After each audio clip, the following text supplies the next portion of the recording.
And that does actually bring us nicely off to our last topic of the day, which I think is actually quite an interesting one. And it's Gears of War Netflix movie has got John Spates as the screenwriter. Now, he's actually a really good writer.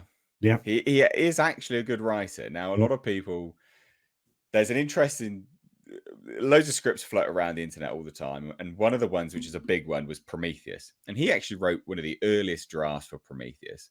And then obviously Damon Lindelof came on board, rewrote it all to hell, and then we got a shitty film on the back end. Wait a minute. John Spates' version was actually really good. It was a pretty decent, it made sense. It was a decent movie and it made sense. He's a good writer. Yeah. And this is a heavy hitter for Netflix to have. So to me, it shows that they are actually serious about it. And he also, he's an award nominee. He wrote Dune Part 1 and 2. And he's been asked to write the live action Gears of War film. Deadline can confirm. And it's based on the first game. Well, I don't know. We don't know that, actually. Do they say that? I don't think they do. One of the articles I grabbed this morning for the 6 Minute Daily says it's going to be followed very closely the first game. Is that confirmed by anyone, though? It was in one of the trades that I grabbed the story from this morning. Well, here they say debuting. They just talk about the first. I don't know. Well, who knows? If that is the case, great. I'd love it if they did, because it's a great game. It is. I remember. I used to live in the West Country, so Southwest Country. We love a bit of cider down there. So I remember playing Xbox until God knows what time in the night, getting absolutely wasted on cider with my buddies, drinking and playing Gears of War. Love Gears of War. It's so good. Love that game. That game was epic. All epicness. So if they adapt that, how'd you get it wrong? I mean, they will, but how could you get it wrong? I mean, it's Netflix as well, though. That's the other downside. But Netflix seems to be wanting to get into the cinematic film release business, right? And it's not, and of course, this thing is supposed to be followed with an animated series. So is it? Yeah. Yeah, there's a lot going on. Oh yeah, an adult animated series set in the world with games to follow. Yeah, true. Oh wow, yeah. So they're supposed to do quite a lot, actually. Yeah. It is produced with Coalition, though, so they are on board. Exactly. Kind of a good thing. Yeah. And I'm pretty. It's not like they just bought the IP and was like, "Fuck off, we're just going to do it." They went, "You need to work with us, the game maker, the IP holder." Right. So that's quite good. I think that's quite a good sign. I don't hate John Spates. Some of his work's good, some of it's bad, obviously, but some of it's really good. His drafts of stuff tends to be quite decent. Nick, what do you have any relation to Gears of War? Do you like it? Do you not like it? I never played the game. I'm a Sony pony, so I've never owned an Xbox. I've never owned an Xbox. Never played an Xbox. Never played any games on an Xbox. So I don't know anything about it. But I've heard nothing about the game. I know it has a big, huge following, and I've seen trailers and stuff for it, and I've seen gameplay for it, and it looks cool.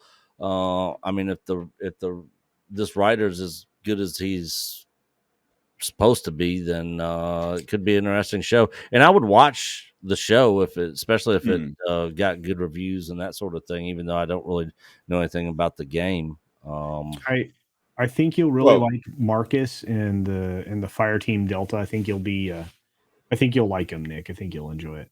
Marcus, okay.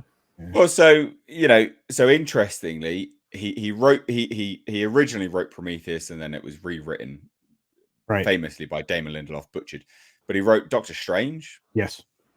Not bad. Passengers. Not great. Well, it had pretty people in it.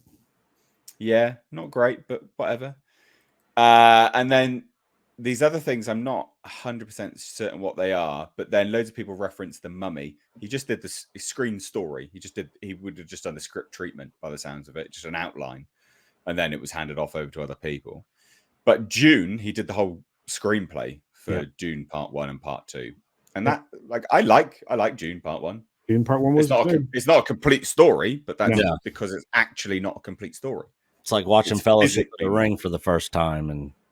And Yeah. So I mean, it's physically not a complete, but I don't hate his work. It's not horrendous. He's done some decent stuff. He's got apparently Justice League Dark, but that's not going to be happening anytime soon anyway.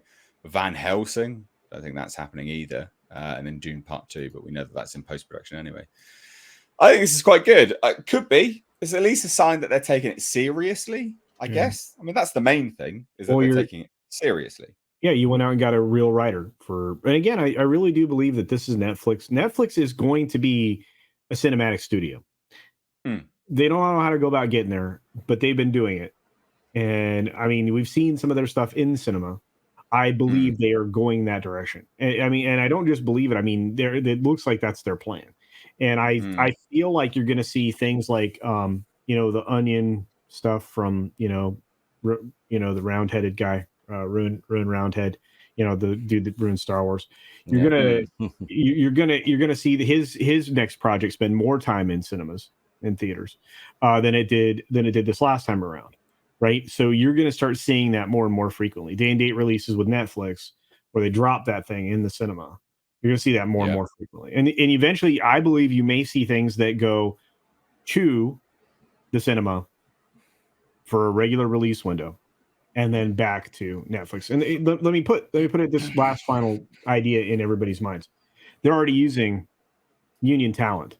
They're using all of the union stuff in many cases now, following union rules, et cetera, and basically looking like a real studio. And they just spent an inordinate amount of money buying a military base to convert it into a full-blown production site.